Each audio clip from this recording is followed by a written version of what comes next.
Shitbox update. Grab yourself a Wobble Pop and a bag of chips. It's gonna be a long one.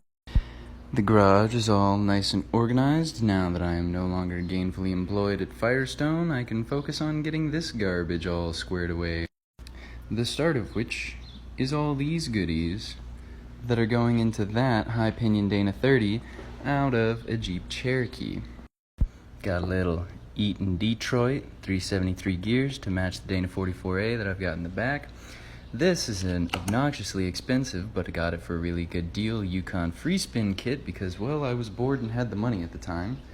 And got some Amazon 27 spline chromoly axle shafts, inners, and then the Yukon kit comes with chromoly outers. Yeah, it's 27 spline, but I got the cheap diff, so I got the cheap axles. Sue me. Also, those are Cherokee drive shafts. We'll see if I need them or not. That one has a huge dent, so I don't know if I'm going to use it, but we'll see. You never know.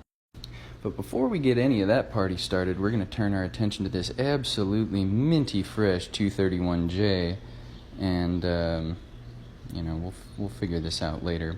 But I have to remove this short input shaft for the Cherokee and replace it with this longer input shaft for the Grand Cherokee. Now, fortunately, I was able to look at this handy dandy little plate back here. Come on, focus. And you see that little 94, that means it's the early style, and that was the only input shaft I could find online because, one, I didn't want to try to take that transfer case apart in the hopes of that being able to put all of it back together and get that input shaft swapped into this in one day so I could drive it to work the next day. Because, it's the shitbox. If you aren't driving your certifiable garbage on a regular basis, then are you really living life? But that needs to be all cleaned up good enough-ish. And there's a bunch of tires in the back. I've got to go up to a junkyard today to swap those onto a car that I am giving to those guys because I don't want it to be my problem anymore, but I would really like my $800 worth of BF Goodrich radial TAs back.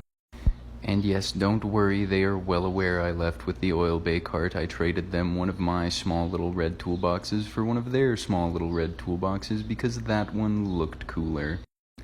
And we got to talk about the Monarch for at least a second. I fixed the exhaust leak, now the radiator leaks, and that pile of garbage just needs to make it to San Angelo at this point.